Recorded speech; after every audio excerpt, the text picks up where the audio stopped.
Can I just say, before you watch this particular video, Mark has some words for you. We do a weekly podcast, Kermode and Mayo's Take, and these videos are just morsels taken from that podcast. And basically, him in the glasses and the hair, he reviews the films. Him in the smaller glasses and the smaller hair, he does all the big interviews. Plus a load more. So wherever you get your podcast, make sure you subscribe and make sure you download on a regular basis. It's very healthy. There's a link below. Don't forget that bit. The Naked Gun. So this is the reboot, relaunch of the Spoof Police series that started life as a TV show from Airplane creators Zucker, Abrams, Zucker. So in 1982, Police Squad, starring Leslie Nielsen as Frank Drebin. So Nielsen had previously been a straight actor, and then he proved to be absolutely hilarious in Airplane. And so this was kind of continuing that, and I once interviewed Leslie Nielsen and I said to him, how did you make the change from straight acting to comic acting? He said, I didn't do anything different. It's just that people started laughing at me and that was it.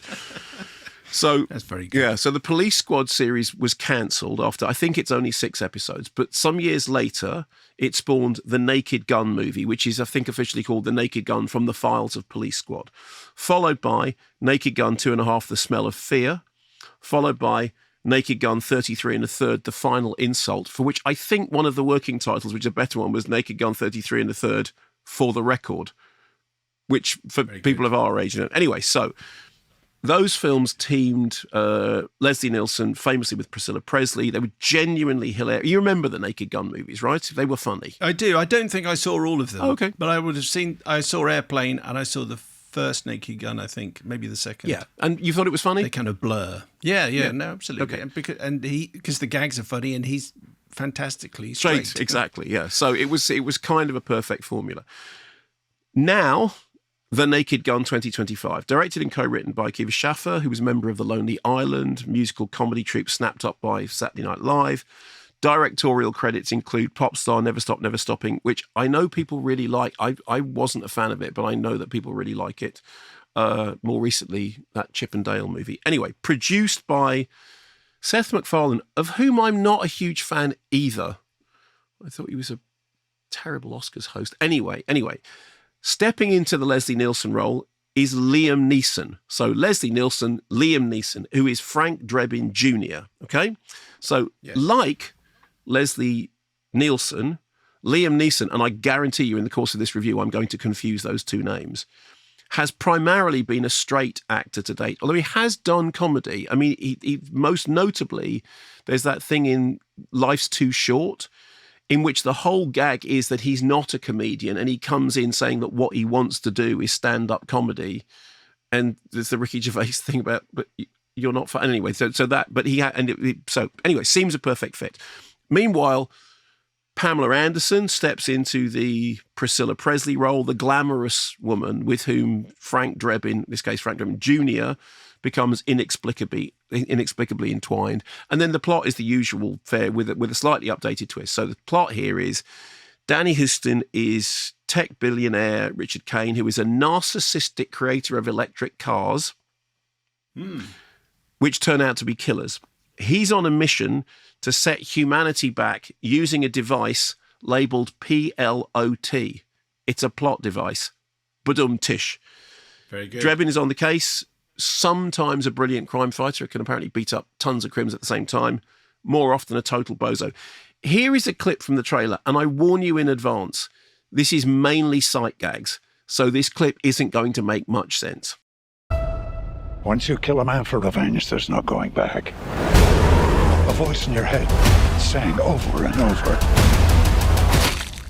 "That was awesome." Who are you? Drebin. Detective Frank Drebin.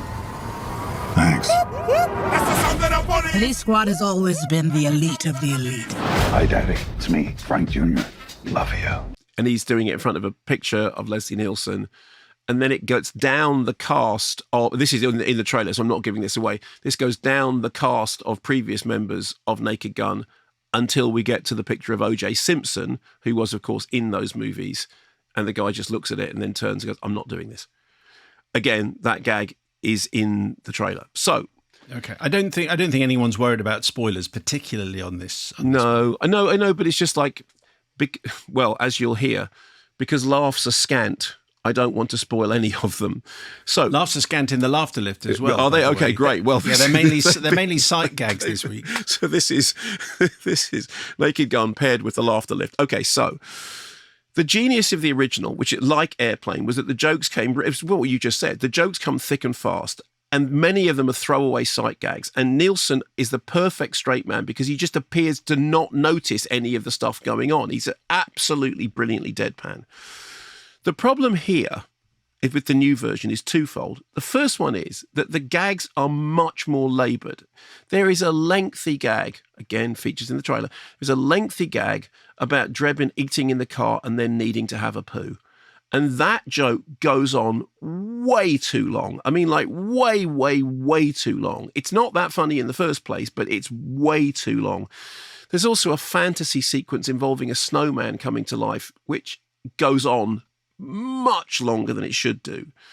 Also, the jokes were a lot less funny than they were in the original. The second thing is, Neeson can do comedy, as we've seen, but he can't do what Leslie Nielsen did. Very few people can. And consequently, too many of the gags end up being oversold because Leslie Nielsen never sold you a gag because it was almost as if he wasn't aware that the gag was happening. I mean, of course he was, because that's the genius of his performance was, as he said, he just carried on playing it straight. And here, Liam Neeson does not carry on playing it straight. He leans into selling the gags, and the gags aren't that great in the first place, and that just leaves them on the floor. It doesn't help that the whole thing, the cop thriller series, whatever it is, that was being parodied in the first place, is very much of a different era that I'm not sure has that much relevance anymore. So in the original, there was lots of, gags. Like, remember there was the ghost gag and the spoof gag, all that stuff. The gags here feel far less up to the moment than the gags in Naked Gun did. And for proof, at the end of the Naked Gun movies, there was always gags in the credits. And one of the gags was the thing about, the spoiling other movies. So there's one, underneath the thing about gaffer, post-gaffer, blah, blah, transport, blah, blah, blah. There was a thing which said, secrets of The Crying Game, she's a guy, Sixth Sense, he's a ghost, Citizen Kane, it's a sledge. That's where that comes from. Here, if you stay through all the credits as I did, the funniest gag is a gag about a Netflix password, which isn't that funny. There's also another gag, which is in the trailer, of characters being surveilled in outline, which reminds you how much funnier that gag was done in the Austin Powers movies, which of course did owe a debt to what Abrams and Zucker were doing originally. And I laughed once, and it was very early on because it was a Monday morning and I was really looking forward to it because I thought this is going to be funny because there is a single gag in the trailer, which I didn't laugh at when it came up in the film because it'd been spoiled by the fact of the trailer, which is the 20 years for man's laughter. I laughed once. I think that's a good gag, and that's the best gag in the film, and it's in the trailer, so everyone knows it already. And so I laughed once at the very beginning, and then I didn't laugh again for the whole of the movie. Now, to be fully frank, there was a guy in the front of the screening who was not just laughing, but laughing out loud all the way through. Somebody else came up to me afterwards, a film critic who I might said, did you enjoy it? And I said, no. I just was bored and I wanted it to finish. They went, I thought it was really good. There's been some stuff in the press about David Zucker saying that, because he's not happy with it because he wasn't approached and he wasn't involved. And there was a quote from him which said, I never saw Airplane 2 because you can't unsee that stuff. I'm not planning on seeing the Naked Gun remake either. I regret having seen the trailer for it. It's like watching Two Girls, One Cup. I can't unsee it. And then the thing had to explain that Two Girls, One Cup is a fairly disgusting, anyway, whatever. So there is already some rift between, you don't need to think it through and don't go looking for it. Can I look it up? I wouldn't. I just read it in the article and thought, I'm very glad I didn't go there. So there is some rift between the original and this, so this isn't really a continuation in any proper philosophical sense. It's just that it's a reusing the title again and thinking, well, there was a straight actor who was funny before. Now he's a straight actor who's going to be funny again. Very best thing about the film is Paul Walter Hauser. Second week running, he's barely in it, but he nearly steals the whole show. And I thought it was very, very, very disappointing. Now, I'm sure that there will be some people who go along and see it and laugh and find it funnier than I did, because, as I said, I was in a screening with some of those people, and they're critics, and they were critically reviewing it in the moment by laughing. I thought it was absolutely like just a wet fish lying on the floor flapping, and I thought it was boring and unfunny and a bit depressing. And I'm sure that if you go back and revisit the Naked Gun movies and the Airplane movies, I'm sure they haven't held up perfectly. But the last time I saw any of them, they were still making me laugh. And this made me laugh once, and that is 4 or 5 laughs short of the 6 laugh test. Well, whichever, because it's 5 laughs short of the 6 laugh test, Kermode. Yes. Failed my maths O level. Yes.